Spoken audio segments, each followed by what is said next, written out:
What's up, everyone? Welcome to Chasing Signals, week 2. This is the third show we've done, but the second week that we've done it, because last week we started off with Thanksgiving show, and then we did the preview for this week last week. Now we're doing a preview show for week 13, but we are going to be not going game by game like we did last week.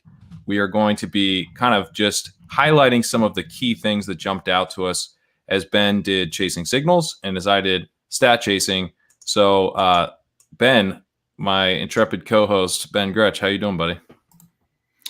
Good, man. Yeah, I mean, we went pretty long last week. I think for me especially, and I think for both of us probably, we just enjoyed digging into certain specific things. So we're going to kind of whittle it down to the key things that we want to talk about, and that's sort of the idea of it anyway. But we don't need to repeat everything that we already know. So I think this will be a much better format, and it'll be more enjoyable for us and for the listeners personally.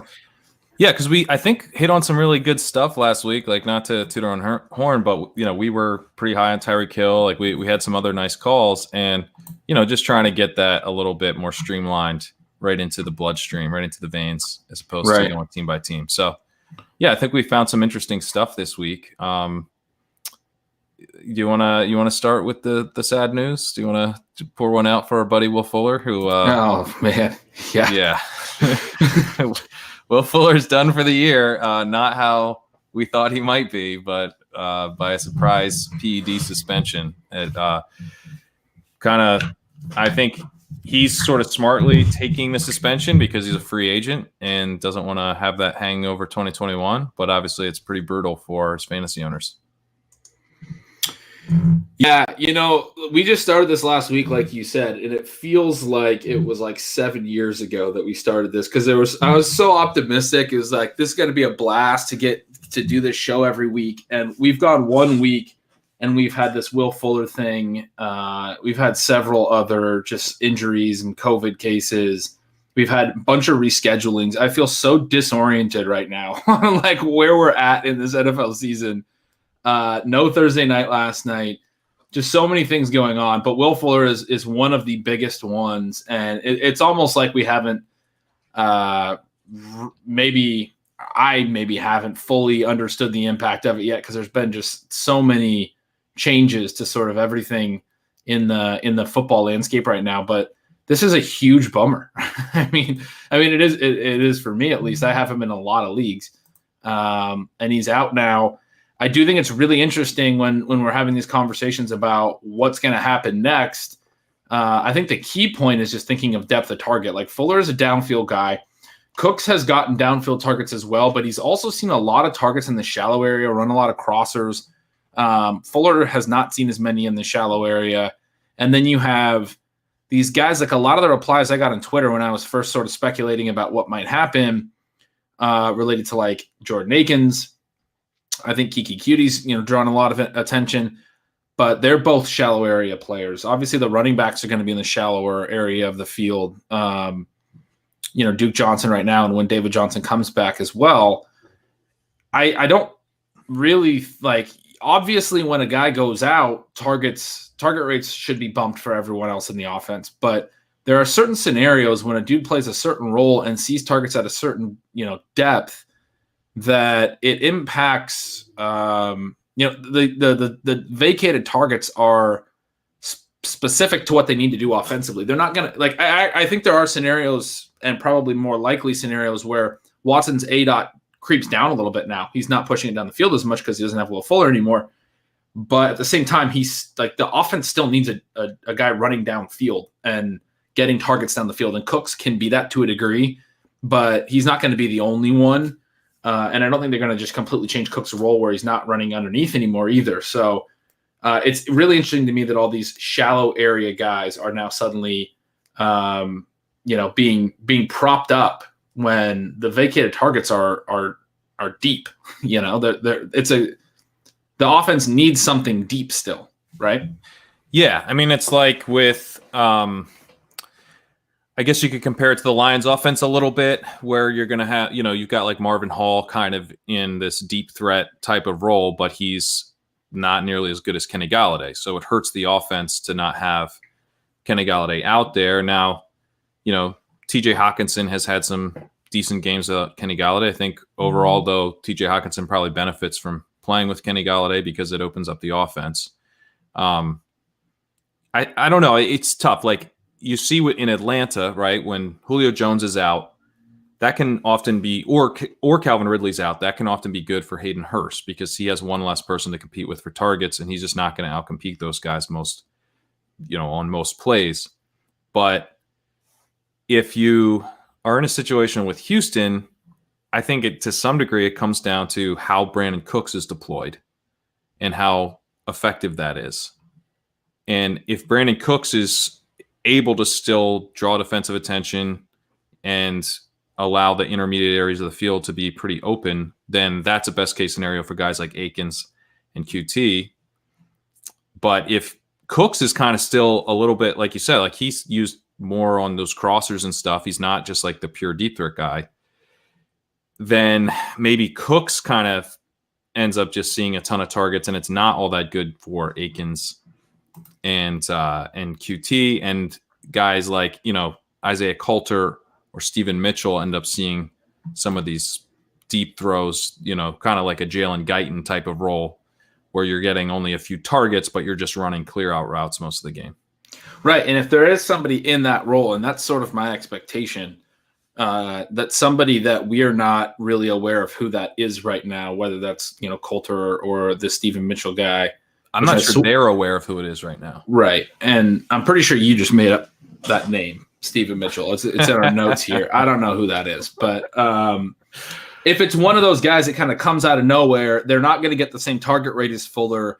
But they're going to get the air yards, essentially, like you just said. Maybe they get 3 or 4 targets. Maybe they're going to get the A dot.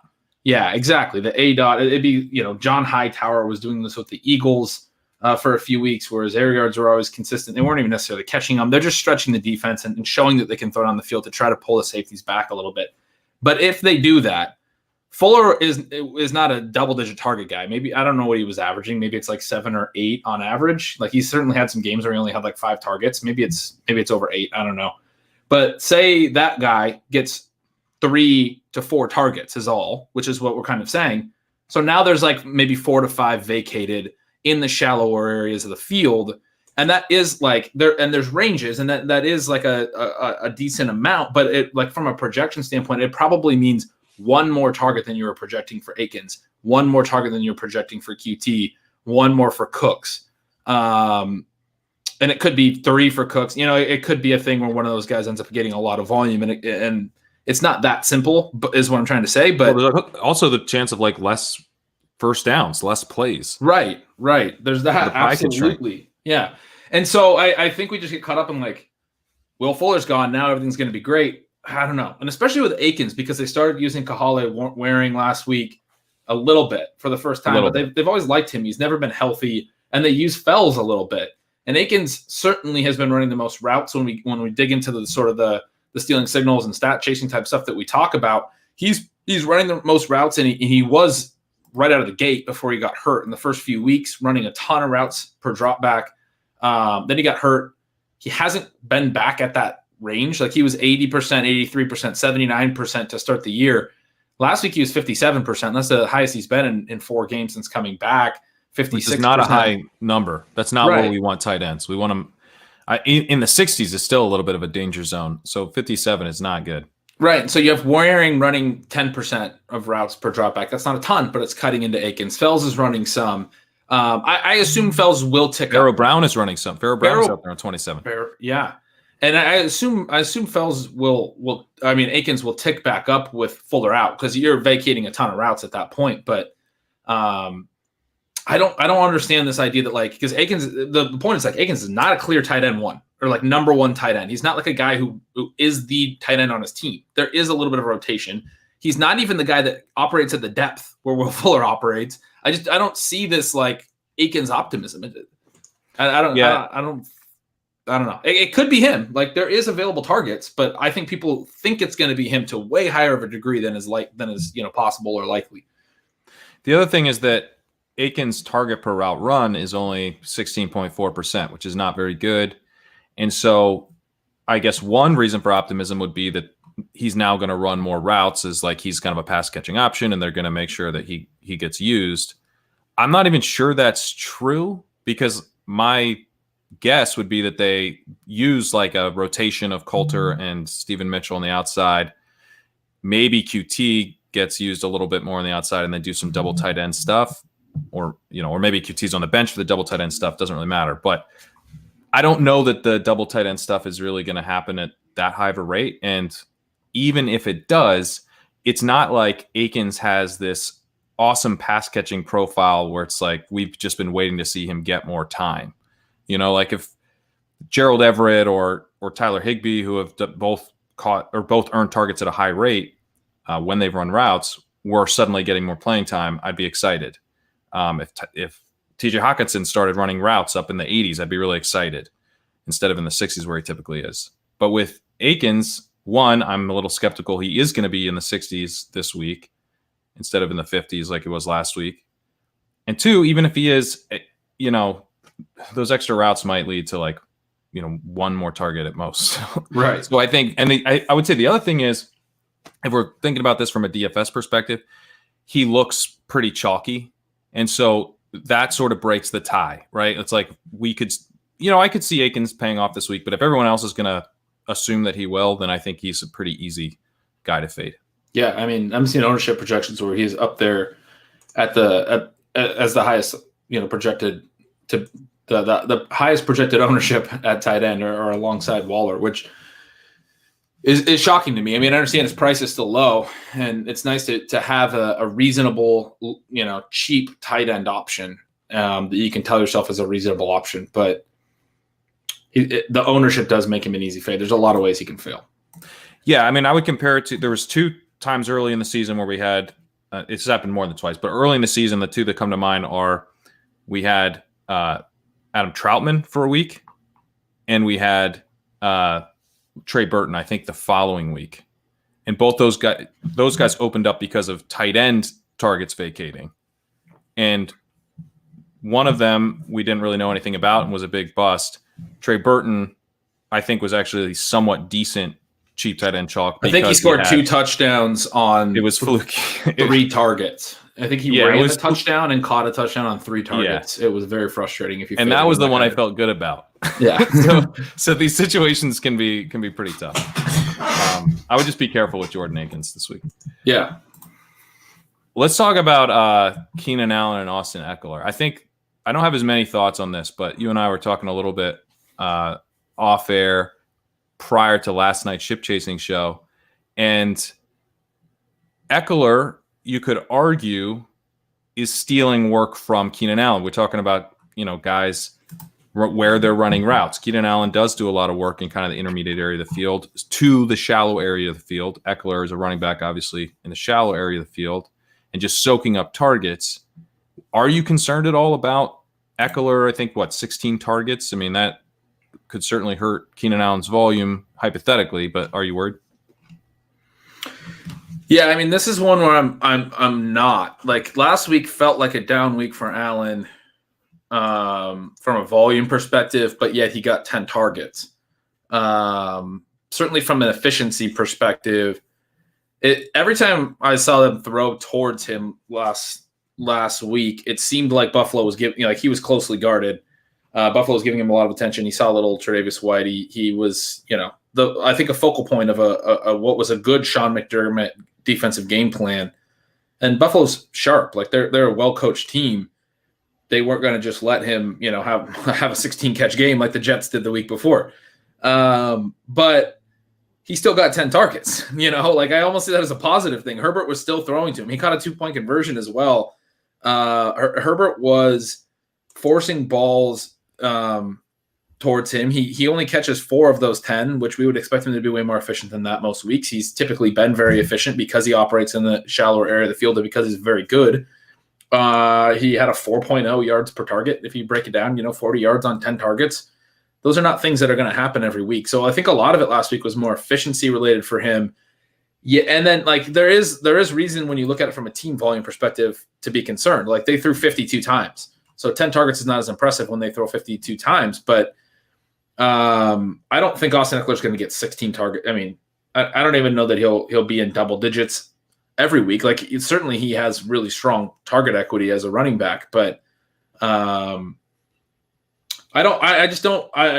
mean, the main thing I think here is that like he doesn't actually impact Keenan Allen that much. That Keenan Allen, even in a game where it seemed like he did, Keenan Allen still got plenty of targets, and it was more just efficiency that hurt Allen. And it could easily just be that Eckler goes down to 7 or 8 targets next week. They still will throw a decent amount, and Allen leaves the team with 12 or 14, you know? Yeah, to me, the Eckler targets, they struck me as more of a function of a struggling offense than as Eckler stealing targets from Allen. Because think about, like, on most of those plays, like, Eckler was not going to be the first read. They're checkdowns. So what was happening elsewhere in the offense? Well, you look at Mike Williams. He was targeted on 11% of his routes. Jalen Guyton on 9% of his routes. Both their ADOTs were actually lower than usual. Mike Williams led the team with 10.6 as an ADOT, and Jalen Guyton was at 8.5. These are guys that have been really, really deep downfield for the rest of the season. Mike Williams has an ADOT on the season of 16.1, and Guyton is at 17. So these are like deep threat wide receivers who were targeted fairly shallowly last week. And to me, and they were also targeted infrequently. So when they were getting targets, it was shallow. They basically were not getting targeted deep. The offense, as we know, struggled. So the Eckler thing kind of looks like a symptom of a struggling offense to me, and not something to be overly concerned about. If I have Eckler, I'm excited that, that's an option, because it's not like we were seeing 16 targets for Kalen Ballage or whatever. But we were seeing a ton. I mean, that is something that's true. They were targeting the running backs. Yeah, we were talked about a lot, I think, in prior weeks, and I've certainly talked about in signals, is that the Chargers, ever since Herbert took over, in week 2, they've been one of the high-value touch factories. I mean, they're just generating so many running back touches. Since their week 6 bye, they've had double-digit running back high-value touches every week, which is insane. I mean, the league, there's only 2 teams averaging more than double digits all season or for the year, them and the Saints, and they've done it every single week. They have not been below 10. But then with Eckler back, it jumped up to a season-high 17 high-value touches last week. Like, he is a high-value touch back in a high-value touch offense. It's very promising for sure. Yeah, it's promising, but I'm not panicking at all about Keenan. About Allen. Yeah. All right, let's talk about another role that is like weirdly similar, potentially, with Deebo Samuel to a running back. He had 13 targets and 8 air yards last week, and we talked about this last week with just how crazy low his ADOT is. How do you see his role changing, if at all, when Brandon Ayuk's back, and how do you see Brandon Ayuk fitting back into the offense? Yeah, so the 8 air yards is super funny because it's the weirdest 8 air yards you'll ever see. He's had games with literally negative 30 air yards because he had I think it was 6 targets that week, and they averaged negative 5 yards behind the line of scrimmage because they're all these jet motion tip passes or quick swing passes in the backfield. Every single one of his targets was behind the line of scrimmage. He got 13 targets this week, but his air yards were positive. So, like, he actually had negative air yards and a considerable amount of negative air yards on like 10 of those. I didn't go through and actually break it down, but that is the case. That's why his catch rate's so good. Everything, because it literally is catching tip passes, like because they're handoffs, basically. Yeah, they're handoffs. It's an easy thing to have a good catch rate on. But it's then, like Derrick Henry's catch rate if you count the handoffs. It's great, right? And then so he's at like negative 40 air yards or something on those 10 targets, roughly. I'm just I have not dug into it. Then in his other 3, he ends up, in the positive for the week. So for Deebo Samuel in a 13 target game to have 8 air yards positive, any number positive, actually indicates he got targets down the field, and he did. I saw a couple of them during the game. So that is like actually a promising number for Deebo Samuel to get 8 air yards. Okay, 8 total air yards on 13 targets. You've taken to mean Deebo Samuel's now a deep threat. He's a deep threat. He's a clear deep threat. But I mean, it is true because like 13 of like we should almost eliminate the jet motion plays from air yards data. Yeah. Like it's counting negatively for no reason, and he gets so many of them. He's the poster boy for if there's an argument to eliminate it for why you would. But Ayuk, interestingly, was mostly downfield. He was actually getting air yards. When Deebo was out, he saw a little bit more around the line of scrimmage, but still getting downfield work. He has not been doing a lot of the jet motion tip pass stuff. When he's back, I anticipate Ayuk still handling downfield work. That might cut into Samuel. And when they played together, Samuel basically, that's when he was having these games where he had like negative 30 air yards, basically was just behind the line of scrimmage. But I don't think they cannibalize each other too much is kind of my thought, right? Like you have Ayuk getting the downfield, earning targets on the downfield pass attempts, and it might not show up in like his targets per route run because so many targets are just handoffs in this offense. But he of the ones that are thrown downfield, I think he has a high rate of that when he's out there, and he's been very good in his last few games when he's actually played. So I'm very optimistic about him, but also optimistic about Samuel, who has a very clear role and is going to just rack up free PPR points with handoffs, basically. Yeah, my concern with Ayuk is that at times early in the season, we saw him in like a very specific deep downfield role, and it was like too specific. So it's not that, like, I agree with you that, Samuel's going to do his Samuel things and Ayuk's going to do his Ayuk things, but those Ayuk things, if it's just like a pure deep threat role, it's going to be so volatile that it's going to be a little frustrating from week to week, where we saw him a couple weeks ago with Samuel out. He was getting used. His ADOT was like 8.5, and it was just a nicer role. Like I like to see a guy getting targeted in the intermediate areas of the field. Like that's just going to lead to some fantasy goodness in a way where you've got if you have an ADOT of like 15, like Brandon Ayuk did in week 7, you're going to get 107 air yards, but it might be a little bit inconsistent in terms of actually delivering production. Now, he had a 16.4 yards per target in that game, so it was nice. But he's also had some duds on some of that deeper yardage stuff. So that would be my concern, I think. But, he did flash some real skill with Samuel out. So we do have a sharp coach here. I'm optimistic that we don't see that we see, yes, he is kind of primarily getting deeper targets, but he's not just pigeonholed into that role completely. And if we get that, if we get that, I think that's pretty bullish. You get a guy who's both getting deep stuff and intermediate stuff. And that's sort of the point, though, is will we get that from either of them? Because Deebo only got the downfield targets when Ayuk wasn't in the lineup, and Ayuk only got the shallow stuff when Deebo wasn't in the lineup. And I think it's a really interesting point you make about those more volatile downfield targets. I'm looking at his recent game log and seeing he went, 7 targets, 6 receptions, 115 in that game you just referenced against the Patriots. Then he went 10, 8, 91, 1, and 14, 7, 75, 1. Those two with the 10 and 14 targets and where he only got like 91 and 75 yards. That's where I think Deebo missed both those games.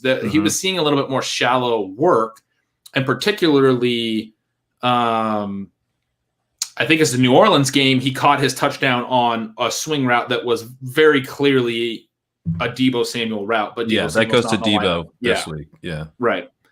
So it's like, it's good to see him get that work, but when they're both in the lineup, it does like the way you phrase it is like Ayuk's been on a really hot 3-game stretch, and I'm like super excited to play him. But now that you say it that way, I actually am going to reconsider that a little bit, because you're right. The only time he really was good in that 3-game stretch in a role like he'll probably have this week, it was a big efficiency splash, and you can't always count on those. Yeah. I'm pretty interested in like slotting him into my dynasty lineups and stuff, but as far as DFS goes, I'm a little more skeptical, I suppose. Yeah. The other thing I'll say is that this is why Richie James smashed, is because he had that combo role that week. So it's this, they kind of split up the role. The deep stuff goes to Ayuk, the short stuff goes to Samuel.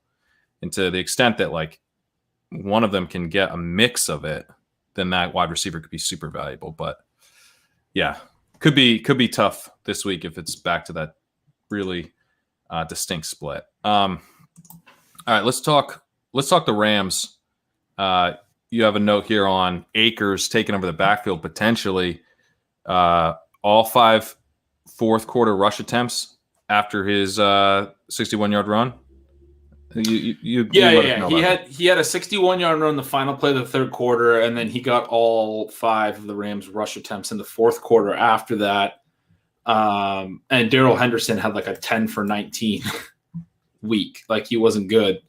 I don't know if that means he took over the backfield, but certainly you would say that last week he got the late work as the hot hand because he had this big run. It was a close game. It was a competitive game. Again, they needed a win against the 49ers. And after he had that big run late in the third, it was only his third touch, I believe. Then he got several more carries is kind of the point. And I think that's fairly interesting. And he ended the game with only 9 carries, but each of their final 6 or whatever it was. So, yeah, I think it certainly makes me complete. Like, you probably already are skeptical of Darrell Henderson, but very, very skeptical of Darrell Henderson. You still have Malcolm Brown running the most routes, and he wound up playing the most snaps again. It's still a really tough backfield, but I just did want to note that and like think about it broadly. Like, we know that for a lot of the rookies out there, we're looking at for late season surges. Why couldn't it be Cam Akers? I don't know. I want to get your thoughts on that. Like, could it be Cam Akers? Like, are we just overlooking this because the Rams have been so annoying all year? I think it could be Cam Akers. He is running back 5 in PFF's elusive rating. He's running back 4 in their breakaway percentage. So we were talking right before the show a little bit about running back metrics and how it can be hard sometimes where you're like, well, this guy breaks tackles, which is nice, but Dave Montgomery breaks a lot of tackles, and Dave Montgomery doesn't do much after breaking those tackles. So breaking tackles is just kind of part of the process. And other guys don't need to break that many tackles because no one gets near them. But it does seem like a pretty good combo if you're good at avoiding tackles and making long runs. That's sort of the point of running the ball. So it's pretty nice to see him up here like, hey, he's been avoiding guys and he's been adding yards after avoiding them. So Cam Akers, the early returns are that he can play. And I think at some point there's going to be a change in the guard. If you want to be early on it, you could sprinkle him in this week. I personally, like in the stuff I play for DFS, I won't be playing Cam Akers. But, if you needed to like start him in a league, if you're kind of forced into some gross running back options, I wouldn't really have a problem with just making a bet that this is the Cam Akers week. Yeah, I don't really want to bet on that either. I think it's so unclear, but this is more of a, this is week 13.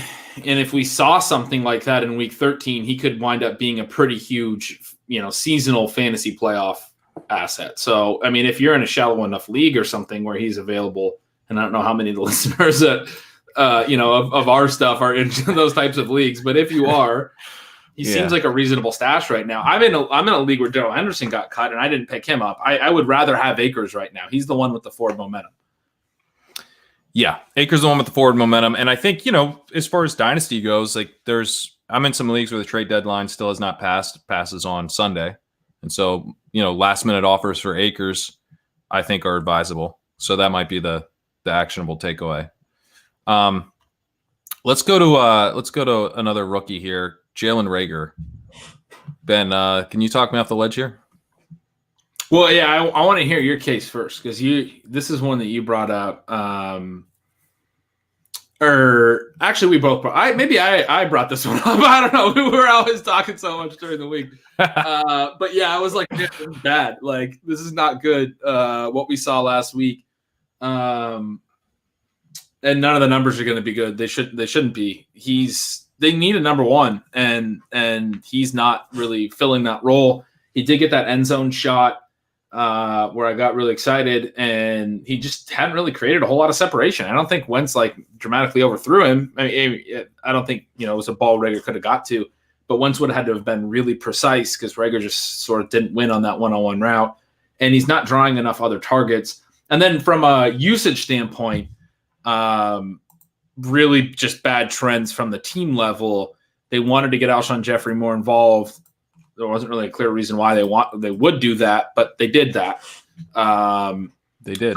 So Reagor ran routes on 93% of dropbacks in week 10, 95% in week 11, and then this week he was at 58%. And the same sort of trend was true for Travis Fulgham, who went from 83 and 98% down to 49%, and Alshon jumped up to 55%. So you have Fulgham, Alshon, and Reagor all in this 49% to 58% routes per dropback range, which is essentially three guys splitting the two outside receiver roles. Greg Ward's role. And John Hightower was involved after not being involved in week 11. He was a little bit. Yeah, he ran routes on 30% dropbacks. Ward was sort of in the same role and wound up running the most routes of the receivers on the team.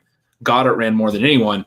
But Ward is the slot guy. And so essentially the way you think of this is Alshon is cutting into the two outside receivers roles, and they're doing like a 3-man rotation or 3.5-man if you include Hightower. Yeah, and I think the Hightower, that's important because he went up from 0 the week prior and then was at 29% of routes this past week. So yeah, I mean those are routes that I think should be going to Reagor. But yeah, and it was more I think that basically Fulgham and Jeffrey were kind of in a split, but yeah, obviously it's kind of a full rotation.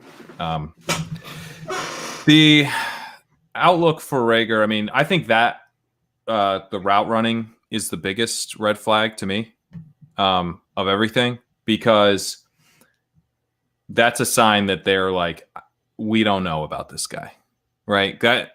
Because a lot of the other stuff you can chalk up to quarterback play, I think. And, let's talk about it. The volume when he's actually out there on the field has not been great. He has a 0.3 whopper on the season.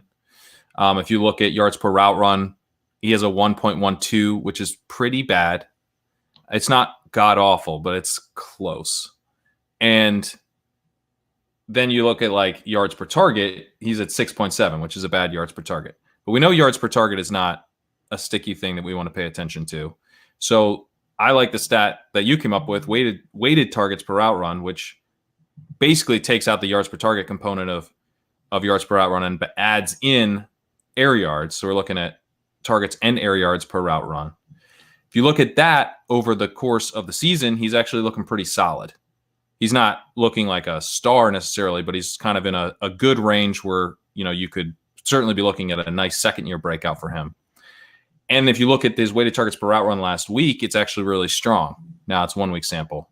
But that's like the profile of a guy where you go, well, if he got better quarterback play, if they got better protection, as a deep threat, he could be someone that would really benefit from that. And yeah, I saw that, the same thing that you did on that deep throw where the throw never had a chance, and it was partly due to Reagor not really getting any separation. But it's one throw. I'm not panicking. I do like that they're trying to get him the ball when he's on the field. But man, I don't like to see the routes coming way down. And at this point, the trade deadline is passed. Why is Alshon Jeffrey running routes? But they seem to be doing weird stuff overall, because Travis Fulgham was promising, and now he's down to 49% routes run. So it's hardly just something they're targeting Reagor for. Could be an overall philosophy where they want to rotate the wide receivers for whatever reason. Yeah, it seems to be a team-wide thing, and it could have just been a 1 week thing. They wanted to get Alshon some run and see if he could make an impact, and he didn't, and then he'll fade back. I mean, we see things like that occasionally throughout seasons.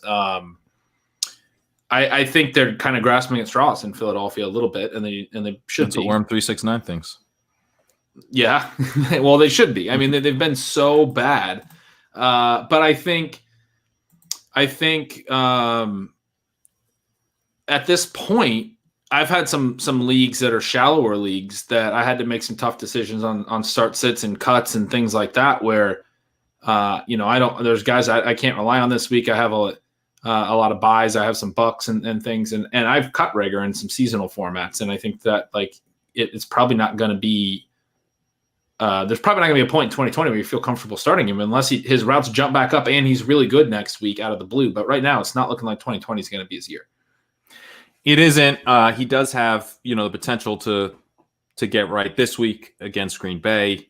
And then he closes out the fantasy season with Arizona week 15 and Dallas week 16. So, maybe Dallas week 16, you'd be excited to start him. But I agree. It's pretty tough. I was excited to start him against Dallas a couple weeks ago, and that did work. Nope. It did. All right, let's talk about Darren Waller. Kind of a similar thing where the yards per target is the main issue here. Darren Waller, I'll kind of lay it out because I'm kind of in between thinking he's like this potential smash for week 13 and a potential trap for week 13. So what I'm looking at here is, why is Darren Waller not scoring a ton of points this year? Well, it's mostly yards per target based. He has a 5.9 yards per target this year, which is bad. He had a 9.8 yards per target last season, which is quite good. So the truth probably lies somewhere in the middle here in terms of what we can expect from him on a per target basis. His Whopper last season was actually slightly worse than this season. So he had a 0.53 Whopper last season. That's up to 0.55. So he's still getting a big chunk of the Raiders offense. Getting a big chunk of the Raiders offense could be worth a lot this week because they play the Jets, which is, according to ETR, the second best matchup for quarterbacks and the best for tight ends. So this all sets up really nicely for Darren Waller. However, this is not lost on the field. He's expected to be one of the most chalky tight ends, potentially the most, depending on how willing people are to pay up. Paying up has been a pretty risky strategy this year at tight end. Even last week with Kelsey, probably got you off of Tyreek Hill, got me off Tyreek Hill in a lineup, and that obviously kicked you right in the balls. So paying that salary for tight end has not necessarily been the right thing to do.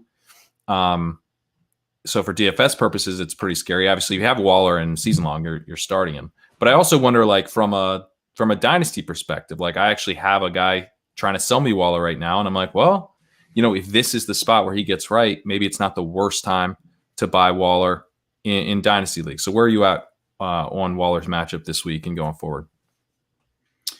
Yeah, I'll leave Dynasty valuations to you. I mean, I think I'm not super good at in-season Dynasty trades. He's 28. That's the one thing that, I keep an eye on with him. Obviously, he's a little older than we may think because of how his career kind of had a winding path. I think most people know that, obviously, but I'm not necessarily looking to acquire a 28-year-old version of he's more athletic, but he's sort of turning into a Zach Ertz, he's had the low ADOT for years, and now some of the yards after the catch hasn't been there. I mean, his yards after catch per reception is down over about a yard and a half this year. That was a big thing last year. He had strong yak because he was catching these passes underneath and making plays. He's also had some drops.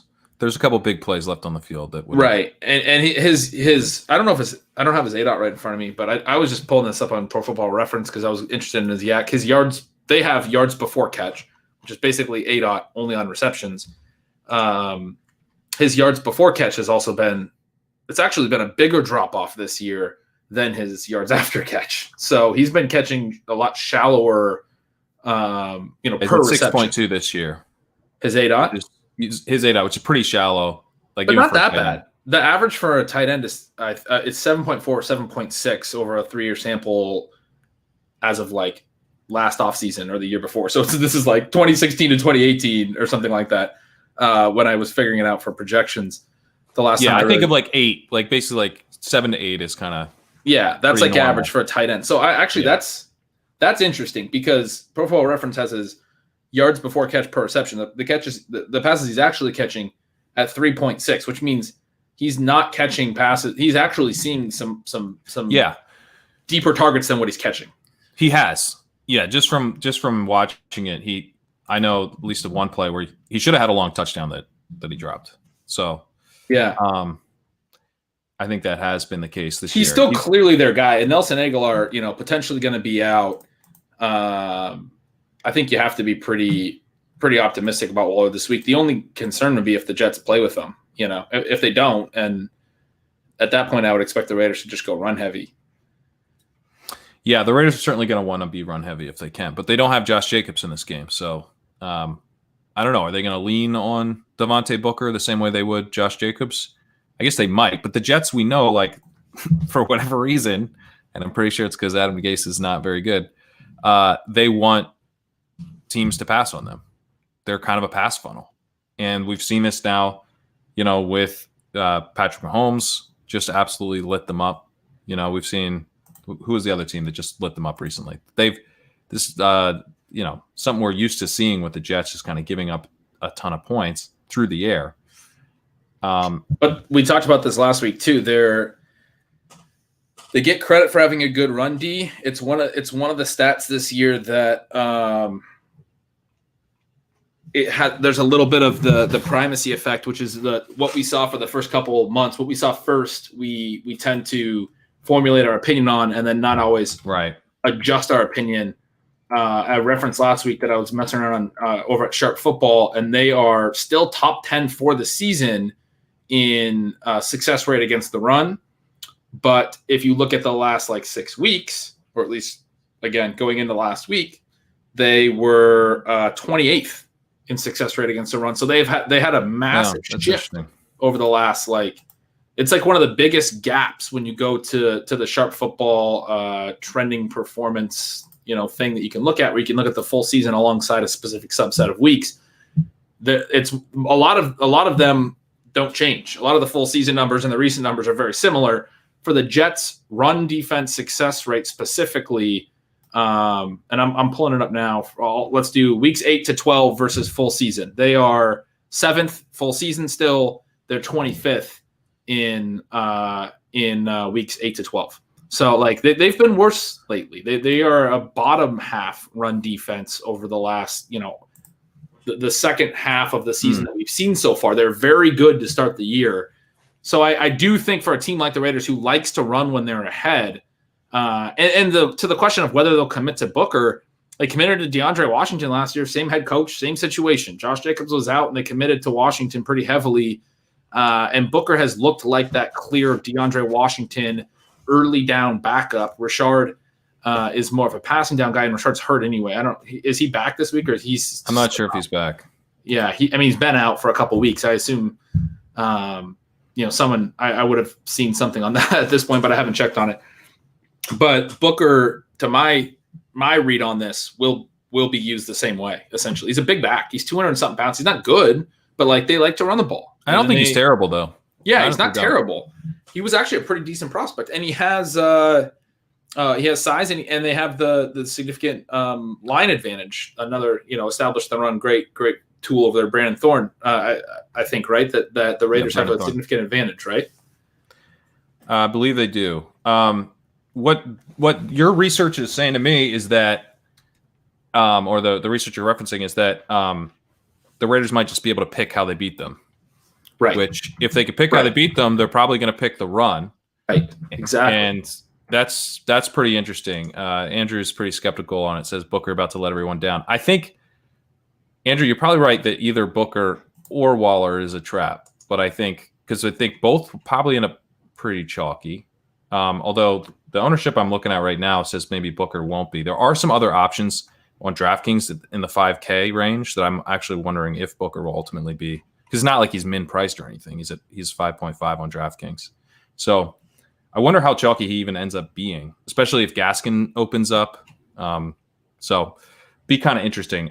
As of right now, because the ownership sort of tilts towards Waller and paying up for tight end sucks, I'm more interested in Booker after what you just shared. I think I'll be playing more Booker than Waller as well. Nice. Okay. Let's see. We had some interesting notes on. So Pete added some questions for us. Let's go to one of those, which was the Bears and what to do kind of after Allen Robinson. Like who's interesting after Allen Robinson? I think we kind of have an unconventional answer to that question, which is that we're interested in what's happening with the tight end situation in Chicago. Why don't you fill people in on that? Yeah, I mean, I think Mooney and Miller, which you noted to hear that, they're obviously both interesting. I think Miller's been running a few more routes. It's been a little bit more consistent lately than early in the year. God, his usage is so weird. It was the same thing last year where they weren't using him early in the year, and then they were late, and he was actually really good down the stretch late. But maybe we see that from Miller. Mooney has been consistently running a lot of routes all year, so both those guys could be interesting. But yeah, my big kind of trend for them is just that Cole Kmet has taken over the vast majority of the routes. It was ticking up every week before their Week 11 bye, which was the week before last. And it had hit a season high 51% of routes per drop back the week before the bye. And for Graham, it was moving inversely down to a season low, 43%. Then they go on a bye, then they come out of the bye, and Kmet jumps up another 15% to 66% routes per drop back, which is a pretty significant number. And he had that catch where he was reaching the ball toward the end zone, and there was the catch fumble. They ended up calling it incomplete. It was like the red zone roll we've seen from Jimmy Graham, Kmet got. And then Graham only ran routes on 34% of dropbacks, which was his season low. And interestingly, he still winds up last week in that blowout loss to the Packers. He still winds up with like 3 or 4 catches. But as I was kind of looking at the box score, digging into that for signals, interestingly, all of his targets, I believe, came in the fourth quarter. So it was like after the blowout is when Jimmy Graham ran his 34% of the routes. That's like Kmet was the guy. That in Kmet's play that I just referenced, where it ended up being incomplete, was nearly a touchdown, came in the first quarter, and he was the guy early on and playing. And he got another target where he got a defensive pass interference in the end zone in the second quarter, Kmet. So he was getting this red zone role for the Bears that we've been seeing from Jimmy Graham all year. And then Graham played in garbage time, basically. They were down by 30 points, and he racked up more targets and catches than Kmet. And so I think because Graham still had the more volume overall, that is probably going under the radar. But at this point, I think we can say pretty comfortably that Cole Kmet is the clear lead tight end now going forward. I think that's definitely the case. I mean, that's a really interesting note about when those targets came, because that's the one thing that kind of jumped out to me is that Jimmy Graham, he got targeted on 24% of his routes, which is pretty good, but in garbage time, so who cares? Cole Kmet on his own is like a little tough to get interested in, at least for like the near term.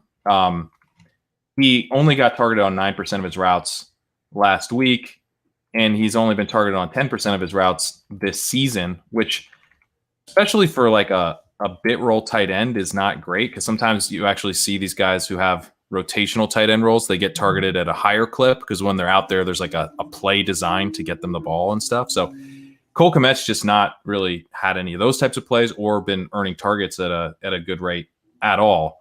I mean, he's basically at like half of what would be a good amount of targets per route run. So it hasn't been all that interesting. I think certainly it's interesting from like a dynasty perspective. If you have like Cole Kmet in, tight end premium dynasty, it's nice to see him getting on the field, starting to become the lead tight end, could potentially have a breakout next year. So that's all bullish, particularly if we're looking at a quarterback change there next year. So that's all great. Good. Oh, sorry to cut you off. I want you to finish that thought. Well, I was just going to say, I think that the interesting thing overall with this whole Cole Kmet thing is that we're not seeing Jimmy Graham get targeted less, but be out there running a bunch of routes alongside Cole Kmet in these two tight end sets that they were using a ton of to start the season. Instead, we're seeing Jimmy Graham on the bench and Cole Kmet out there instead of Jimmy Graham, and Anthony Miller and Darnell Mooney out there more together. So I think that's overall a good thing for the offense, because Cole Kmet has not been earning targets at a high rate. Jimmy Graham is dust. And I think Darnell Mooney and Anthony Miller can both play. They have different roles. Anthony Miller, very much the slot guy, Mooney, the deep threat guy. But I think both are good at what they do. And so I've just been encouraged that they're kind of deploying their best players a little bit more often. Yeah, those are all great points. And I essentially agree with all of them. But the biggest point that I think to be made there is like a warning against Jimmy Graham. Don't use Jimmy Graham. The second point that you made about Kmet not necessarily being fully usable right now, I agree with to a point, but I do think he's a little bit interesting just because tight end is so bad. And the way the Bears used Graham in the red zone so much, he had a lot of short touchdowns. I guess he had 4 is all, but 4 touchdowns inside the 10-yard line this year. on 9 targets, which is quite a lot. At one point, he was leading the league in targets inside the 10 earlier on in the year. Kmet already has 1 touchdown on a 9-yard play earlier in the year. And then one of the things, like I just mentioned, he had the defensive pass interference in the end zone from the 3-yard line. So that doesn't show up on like the, per route run stats or whatever, because it wasn't an official play. But he had 2. So he had 1 official target inside the 10, the reviewed play I referenced last week. And then he also drew a defensive pass interference. So technically he had 2 plays where they threw the ball towards him, physically in the green zone. So the only argument I would make is like from a DFS perspective, if you are looking for ways to fade Akins at a cheap salary, I mean, Cole Kmet is now running a lot of routes and is actually even cheaper. And like, given ownership, I think I would take Kmet over Akins. Like, honestly, I think I would play him out. That's a really interesting point, because it's probably just as strong of a play for a touchdown, because you have to worry about Fells and Pharaoh Brown and now Waring potentially stealing that tight end touchdown away from Akins. You do have to worry a little bit about Jimmy Graham, but your point about Jimmy Graham getting all of his routes and targets in garbage time is a really important one. I mean, Cole Kmet running around on 66% of dropbacks compared to 57% for Jordan Akins, as we covered earlier. I mean, that's already a big distinction. And then what if that's actually been dampened by the garbage time issue and that he would have been up around 72, 73%? I mean, that's legit. That's like a legitimate starting tight end type of route percentage. So then at that point, you only need like Cole Kmet to get, I mean, he had 3 targets. It's like that could get him up to like 5 targets with a little bit of a better target per run. And 4 if we're going to count the DPI one, 4 with 2 inside the 10. Yeah. So like what I'm seeing as being playable is, he has to catch a touchdown, and maybe he has the potential to catch 2 touchdowns in a game. And he catches 4 passes and he catches a touchdown at 2,500 min salary on DraftKings. That'll work. And Akins could legit bomb, and so you'd gain a lot of leverage. Yeah, you get. I don't think I'll be doing it a ton, but I think it's interesting, especially for larger fields. Yeah, the one thing that's tough about it a little bit is that like you can't. There's no like mini correlation there that's interesting. Like, who could you possibly add to that as a mini correlate? DeAndre Swift. Someone was asking about DeAndre Swift in the chat earlier, and the stuff that I'm reading, I was talking to Pete Overzet about it before. We were discussing what we're going to do for this Fantasy Football World Championship. World Series, draft tonight, and we got on to Swift, and it's like, man, the role that he's expected to be in this week is really rough, and we're worried about it like going forward. Like what his role is going to be rest of season because of the way he struggled with this brain injury, with this concussion. So I'm a little bit nervous about Swift. I hope he gets right, but it hasn't been great.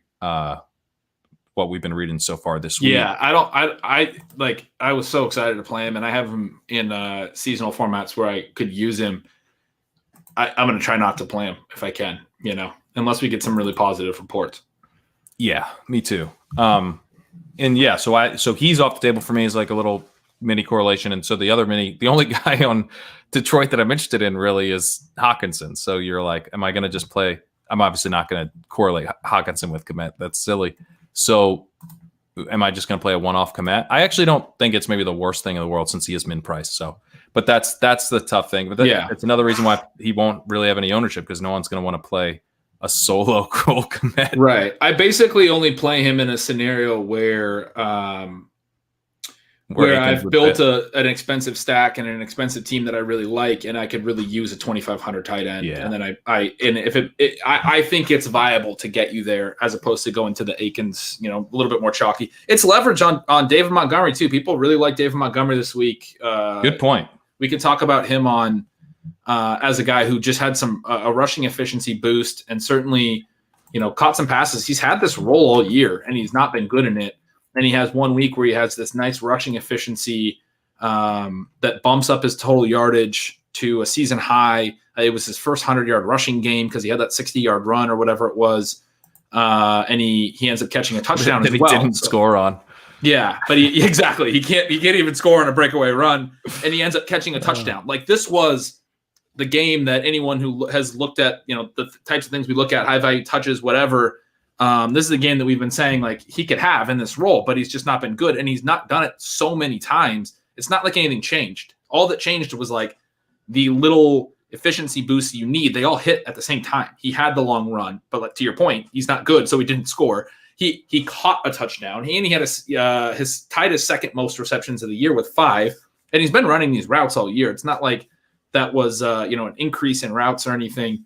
So anyway, Montgomery's a guy that I'm probably not going back to. It's a lot of things that were always there, but they just hit last week, and you don't want to then chase that. There's people on it, and if you want to get leverage on it, there's ways to do that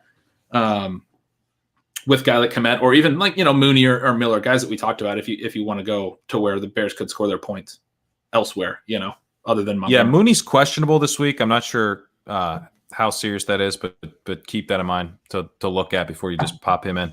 But yeah, both Miller and Mooney can kind of get there on. They've had some big plays, so they're like cheaper little options. But again, it's tough to want pieces of that game.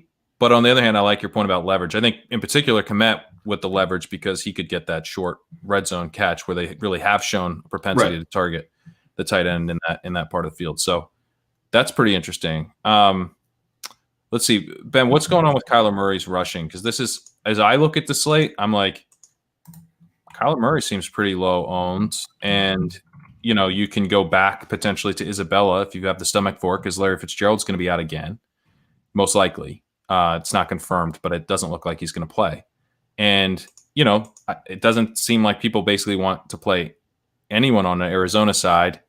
I think that the potentially the Rams side could be somewhat popular, but I don't know but Kyler's the guy who's got the massive upside. And we were, basically like 3 weeks ago, Sean Siegel sending me Godfather offers for Kyler Murray in Superflex leagues. And I'm just like, brushing him away. No interest on my part. I'm not selling Kyler. Now he's got the shoulder issue, and all of a sudden we're worried about, even slotting him into our DFS lineups at all. So is this like an overreaction to last week where he may have just been kind of nursing this, and, it's not a major injury. It's not something that he's even kept him out for a single week. He could get right this week, right? Yeah. I mean, I completely think he could. Both those games were on the road. Like, there's little things he can make excuses, but ultimately what it comes down to, like, this is a perfect scenario for me to feel like I want to value the long-term trends over a two-game sample that, like, we talk about sequencing sometimes. And if these last two games weren't great, and particularly not great from the rushing perspective, if they weren't back-to-back like they were, we would think nothing of them. They could have just been, a part of his game log, and we have something to point to. His shoulder's been hurting, right? But like you said, he's played through it. The game against New England is a really interesting one to me, because New England is known for kind of trying to take something away from the other team. And the way I would attack Arizona is not let Kyler Murray beat me on the ground. He's run for 60-plus yards 1, 2, 3, 4, 5, 6, 7 different times in his first 9 games. And then these last 2, he has totaled 46 yards. He's been so good on the ground, especially across those first 9 games. He averaged, 67 yards rushing per game. He averaged more than 1 rushing TD per game. Only had 1 game where he didn't rush for a TD. And these last 2 games, the rushing's not been there. The only 5 attempts both weeks, which they tied, what was his previous season low and is still season low. And he doesn't rush for a TD in either game. And suddenly it's like, what's going on here? He didn't give us any rushing value, but you have this 9-week sample where he was running with intent and so productive at it. And they lost both games. Like, their offense hasn't been as good because he hasn't been running. Maybe there's something that defenses are doing that they're going to continue to do. But the way I look at this is like, I want to be on this longer term trend of like how good he was as a runner and the floor that provided weekly that hasn't been there the last 2 weeks. And then the passing, if it's there, can create such a ceiling. And it was sort of there against Seattle 2 weeks ago. He threw 269 and 2. That's not bad. Last week, he throws 170 and no TDs on top of the lack of rushing. It was his lowest, combined passing and rushing yardage all season. again, like guys have bad games sometimes. We don't want to put too much weight on it just because there's a sequencing of 2 in a row. Like I want to be back on Murray right now when people are not recognizing that there's still plenty of potential, in my opinion, for him to have ceiling. Maybe again, somebody figured something out, but this was also his first game where he didn't throw a touchdown all year. So like, it's the first game he didn't have a touchdown of any sort all year this past week. And now people are like, not going to be on him. It just, there's so many outs for him, whether it's a rushing TD or rushing yardage or passing TDs, that I don't want to be getting off him just because he's had 2 bad, 2 less than expected, lower than our expectation type games. Right. Yeah. And so we're getting some comments in the chat here saying, he's protecting his shoulder. His throws aren't tight spirals. He's definitely injured. I think people have been complaining about definitely injured. Yeah, but people have been complaining about his throwing all year, and he still had value. Like, you can say he's protecting his shoulder. I think he was protecting his shoulder to some extent. Yeah. But that was last week. He was a full practice yesterday, limited practice Wednesday, full practice yesterday. Yeah, I think he was probably protecting his shoulder. But at some point, presumably, his shoulder is going to heal a little bit. Like, I don't know if his shoulder isn't really bothering him this week, and he's not going against Bill Belichick. Because the other thing that I think is interesting, right? We always talk about Bill Belichick taking away the best option or whatever and making the offense play left-handed. And it's kind of a cliche in the fantasy community, but I do think that, people say that is literally what he tries to do. He tries to make you beat you with your second best thing. The best thing they do is Kyler running. That's their best thing. Their best option isn't DeAndre Hopkins. It's forcing Kyler not to run. It's spying him. It's preventing him from running. And I think that was probably a big emphasis of the defensive game plan. Certainly, played out that way anyway. So even Kyler's running could be kind of a one sample size thing where he just happened to be going against Belichick. And that was a big, and if he's a little bit healthier this week, some of it's just kind of variance. He'd happen to have a couple bad games in a row. Some of it's due to the matchup or whatever, or the scheming. I don't know. It feels like the other thing is everyone else is saying stuff like this is the Goff ceiling week. So I'm like, okay, cool. Like, I think Goff could certainly have a good game, but it's just like everyone seems to be like, nope, I know what's going on here. Kyler's too banged up to ever produce elite ceiling again. I don't want any part of him. I'm going to play Goff. I'm going to play Aaron Rodgers, whatever. Okay. I'm going to play Kyler. Yeah. I'm going to see if maybe we were wrong. If maybe the field's wrong on this. It's like my most profitable thing. I'll just say, like, to the extent that there are any edges that I personally think that I have, it's probably that I do a pretty good job of keeping a long view, and the market just loves to overreact to last week, like so much, or the last, especially when there's 2 games in a row, it's like, holy crap, something new happened. Now we're done. Like, but again, there's uncertainty all the time. So now you're just overreacting to certainly the other way. And that's what you're saying as well. Like, we don't know. And I'm not saying for sure that Kyler's going to be healthy and good this week. He could be bad again, but like, there is profitability in recognizing uncertainty, essentially, and recognizing, probabilistic thinking. Kyler Murray still has a ceiling.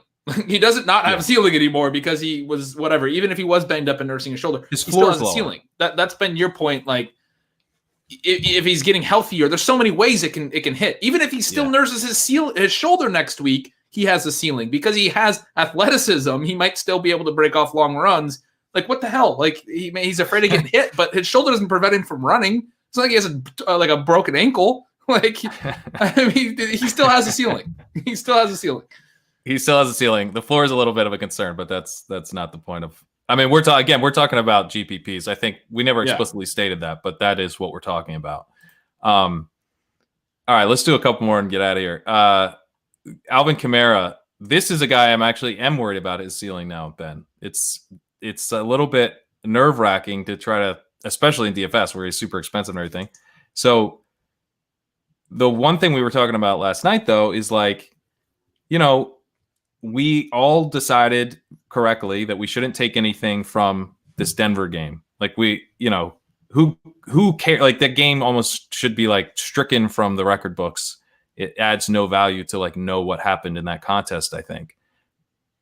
But we are kind of doing that when we talk about Alvin Kamara's usage and his role with Taysom Hill and everything. So what do we do here? Do we have the balls to play Alvin Kamara this week? I mean, it's another clear one, long view versus recent trends, right? Very, very clear one. There was a concerning, clear usage concern in week 11 in Taysom's first start, where Kamara's routes dipped to 37%. They had never previously been below 50%. They jumped back to 64% last week, but they completed 9 passes in the biggest farce of a football game that we've seen in a decade at least. It was just, why did they even play that game? I mean, I understand they had to and whatever, blah, blah, blah, but there was 10 completions. I didn't want to watch a game with 10 completions. It was stupid.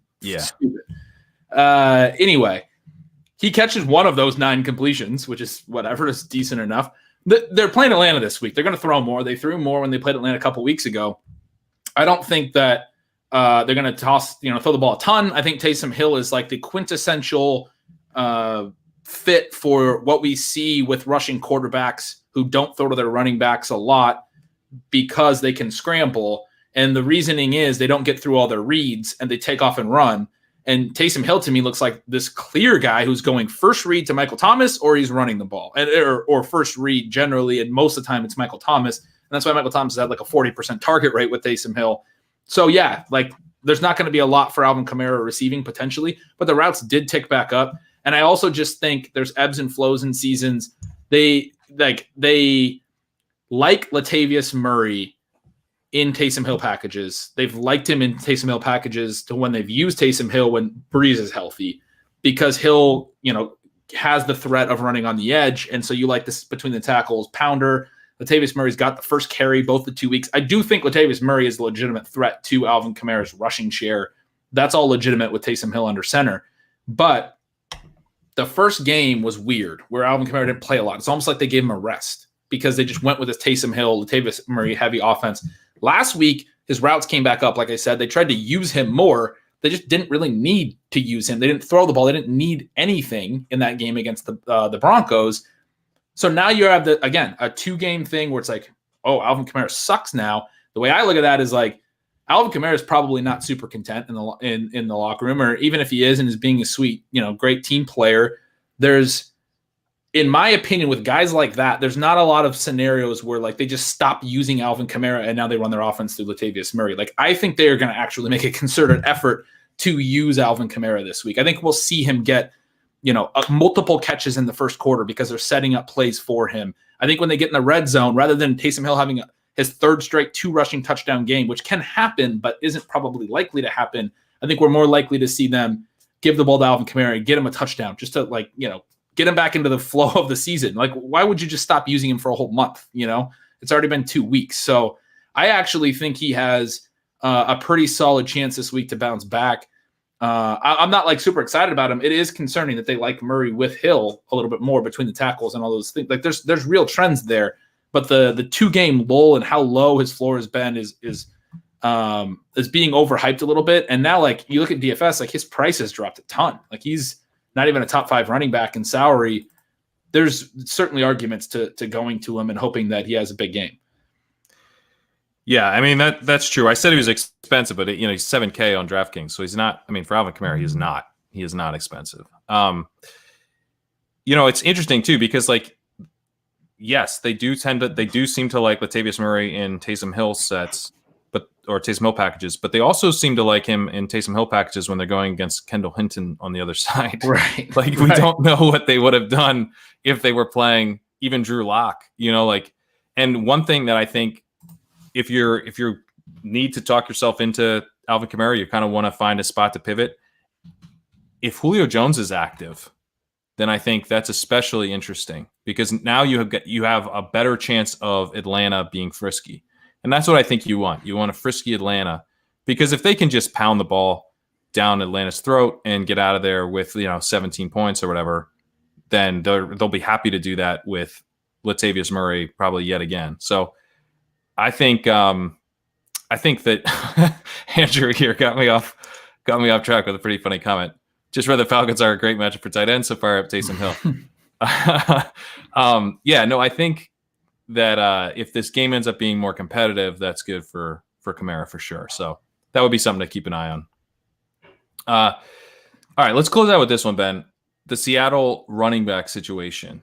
And this is one where I was looking at stuff last night and just looking at like the slate and looking at what kind of jumped out to me. And one of the things that did jump out to me was, Chris Carson as this potential pivot if we're going to have super banged up Carlos Hyde. And I know that Carlos Hyde was eased back in. Carlos Hyde still dealing with some soreness and stuff. And so Carlos Hyde has a pretty low floor. But we're in this situation where they're playing the Giants. The Giants are going to be awful. I mean, they're starting Colt McCoy. It's kind of a Kendall Hinton situation almost, where they could just be, pounding the rock and then getting out of there and going home. I think like Metcalf will probably be underowned compared to his ceiling, but he's still going to be fairly popular. Lockett will be fairly popular. Russ will be fairly popular. So it's not like this huge chalk group that you're leveraged against, but I think Carson will certainly be less owned than the receiving options in the passing game. So what do you think about that? Is that just getting a little too thin, given that we didn't really see them ride Carson at all last week? Yeah, last week was a little odd because Carson looked fine, but maybe they didn't feel like they needed him. I think Carroll had a quote after the game that he felt like the game was sort of always in hand, even though it was reasonably close score-wise, but the Eagles just weren't doing a lot offensively. But like Hyde was really bad, and maybe he's hurt, but he had 17 touches and 29 yards. I mean, he was not good. Hyde had that. Carson had that impressive touchdown run. I think it's a weird one. Like I was just like looking up. Do we like is Rashad Penny ever going to practice again? like every week, it's Rashad Penny's gonna he's inching closer to a return. That's what I just saw. That's been the case for 4 weeks. Yeah. But he's not going to play, and they don't have like Bo Scarborough to go back to, and there's this report now that Carson and Hyde will play, but they're both kind of banged up. Carroll said that Carson was sore, and Hyde is didn't even practice yesterday, but they're both going to play. They're going to probably split the work, but they both don't seem healthy. I think it's kind of hard to trust them. But Hyde does seem more banged up than Carson, maybe, and so yeah, he seems more banged up. That's just kind of where my got my wheels turning. Is that you got two banged up guys? Week. Yeah, that it could be Carson week, but yeah, it sounds like you're very politely saying it's too thin. It's a hard one for me to figure out. I don't know that it's too thin. The Giants are actually pretty good at defending the run if they do anything. But yeah, Seattle's so heavily favored here and the way the Seattle's played lately, you'd expect they're going to run regardless. Yeah. So we got a question here from Andrew.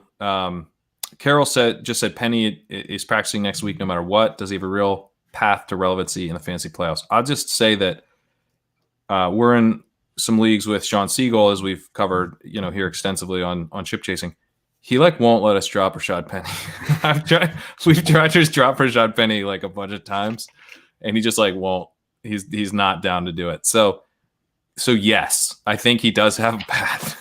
Anytime Sean Siegel's super stubborn about something, I'm like, all right, there's probably something here. So well, and it's funny. You and me and Pete and Mike Leone had a little joking chat about this too. I in my other main event team with other co-owners have not wanted to drop Penny either, and some of that is because of Sean for sure. But I think there's a decent case to be made that number one, draft capital. Rashad Penny was a first round pick.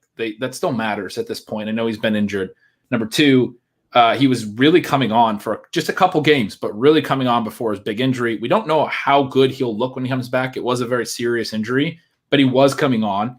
But then number three, Carlos Hyde, that was sort of the point I was making, isn't I just don't he's not good. And Leone made the point yeah, well, coaches like him. And yeah, coaches do seem to like Carlos Hyde, but all it takes is Penny to play, and if he's healthy enough, right, to do something, to do anything that flashes, and I think he can move ahead of Hyde. And then you're talking about Carson missing some time, and Carson's been banged up, and Penny could be in a pretty decent role. I think there's paths to it that you can see. In essentially, the easy way to say it is this has been a backfield in flux all year. We don't know anything week to week. DJ Dallas 1 week, it's Alex Collins 1 week. It was Bo Scarborough in the backup role a couple of weeks back to Hyde.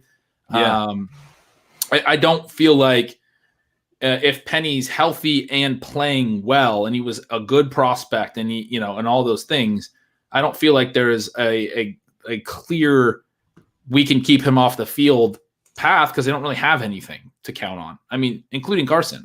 I think from a fantasy perspective, we think they do, but I don't think they think Carson is so healthy that they can count on him. So it's a tricky one. It is a tricky one, and Chris Carson is a free agent after the season. So there's certainly a reason that Seattle would be, curious to see what they have in Rashad Penny. Carlos Hyde also free agent after the season. So, it would be helpful for Seattle to figure out what they have in Rashad Penny, who they have cheaply under contract next year on his rookie deal. And they can do a 5th-year option with him as well, which they need to decide. They actually need to decide on the 5th-year option next offseason. So they've got some stuff they need to figure out. They're almost certainly to decline it, but they've got some things to figure out with Penny and what they're going to do at running back in general. And they've been talking positively about him for months. It's frustrating that he hasn't practiced yet, but they've been talking about him in a positive light all along. And Carroll does this with every player, but it's not like the other thing is Seattle's a playoff team. So like our season's about to end in a couple of weeks, and so it feels like we've been holding Rashad Penny all season, and the expiration date for us is in a few weeks. I don't think there's any scenario, unless he's just not healthy enough, where Rashad Penny doesn't get some run before their season's up. Like the way that they've talked about him all year, and they've brought him along so slowly to be careful so that he is good to go when he's ready, is the way that they've always framed it. We want him to be as ready as he can be. He's now a whole year removed. He had this injury right around this time last season. I just think that they're looking at it from a perspective. We have week 13, 14, 15, 16, 17, and at least one playoff game. We have 6 games and potentially as many as 9 games left. We have a lot of games left. Whereas us in the fantasy community are like, we have, 4 games left, and the season's going to be over. But I think Penny's going to be playing in like week 16, week 17, or even in the wild card game, at least getting a half dozen touches at some point in those ranges of the year. It's just a question of, does that happen by week 15 and we actually care, or, does it not happen until week 17, basically? Yeah. Question here. Would you drop Frank Gore for Penny? Yeah. Yes. I mean, it depends if you have to start Gore, but yeah, it depends if you have to start Gore. If you're actually considering starting Gore like this week, then then you might want to keep him to start him. But otherwise, I would. All right, Ben. I think. Well, let me ask you real quick, because I did the video that we shared from Stat Chasing this week was on Terry McLaurin, and I was pretty excited about his usage this past week. I know you pointed out the massive usage as well in stealing signals. So, is there any chance that we see a breakout? Or not breakout exactly, but a big spike week game against the Steelers? It's kind of interesting to me just because we know they're going to be throwing, but and it's also interesting to me because Pete and I have McLaurin in our main event team that's in the championship this week, and we're a bit of a dog. We actually have a lot of the guys that we talked about being worried about, like Alvin Kamara. So would quite a game from McLaurin, like a spike week this week, would be quite helpful for us. But is there any hope you have of that for McLaurin?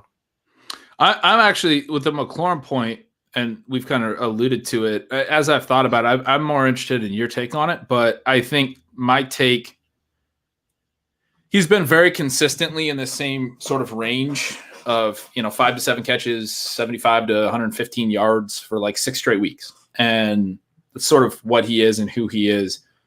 My concern or my take would be that I have more concern about a down week from him at some point than a massive explosion, just based on this offense, based on Alex Smith.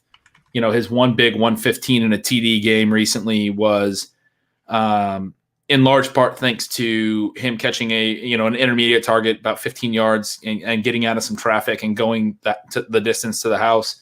And those plays happen, but it was like a 60-something yard touchdown, and he's good. Terry McLaurin's very good at football. I just don't like the offense a ton. He does dominate targets. You know that volume's going to be there, but I do think there's this possibility that the efficiency isn't there one week, and he has like a 40-yard game with 4 or 5 catches, and it's just not what we were hoping for. But I'm curious your take on why you think that there's this like spike week upside, because he's good. He's good at football. Yeah, the spike week upside I think is much more realistic when he gets Seattle in week 15, because we know they're very likely to be throwing in that game. But I think the spike week upside comes like when you look at yards per route run. He was above 2 yards per route run as a rookie. He's had a really nice yards per route run this season. He's improved on his rookie yards per route run this season. And one thing that we've seen is that actually his ADOT has fallen from last year to this year. It was at 12 last year. It's fallen to 10.1. So he was not quite like a pure deep threat as a rookie, but he was certainly more of a deep threat. And he's kind of graduated to being like a classic alpha wide receiver, operating at that 8 out of around 10, getting a lot of intermediate work, still gets used some deep as well. So to me, the thing with McLaurin is, can he get a week where the pie expands? He's running around this season on 97% of dropbacks, target share of 27%, air yard share of 45%, whopper of 0.73. That's on the season. Like he's a true alpha wide receiver. He's not even, just a deep threat who gets a bunch of empty air yards anymore. He's like a legit number 1 NFL wide receiver. And he's just in an offense that kind of sucks. Like I'm with you on not loving the offense, but there are ways that guys can get there even on bad offenses.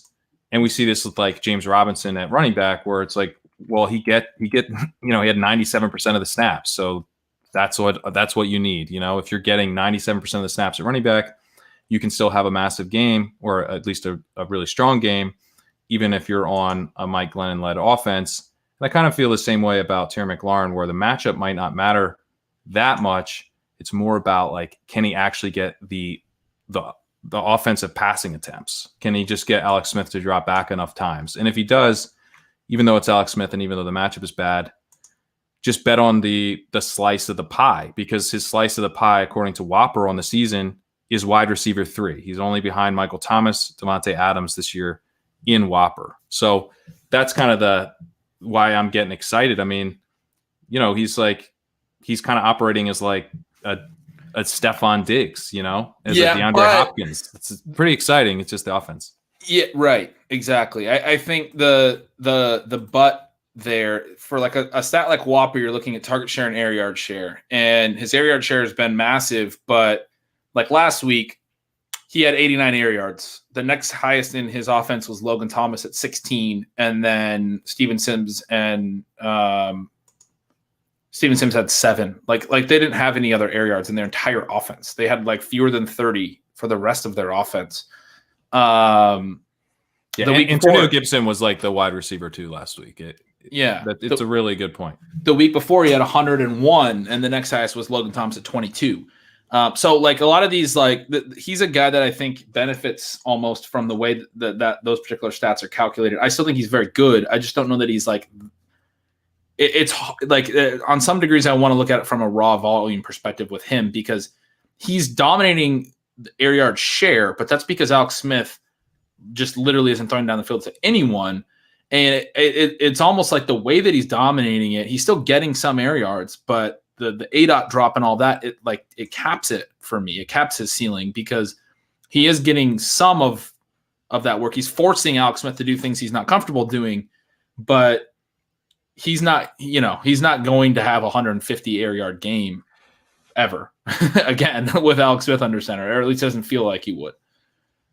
See, I don't know. I mean, I just think I kind of go back to the needing the dropbacks, because like he's 9th in the NFL in air yards on the season, but he's 6th in targets.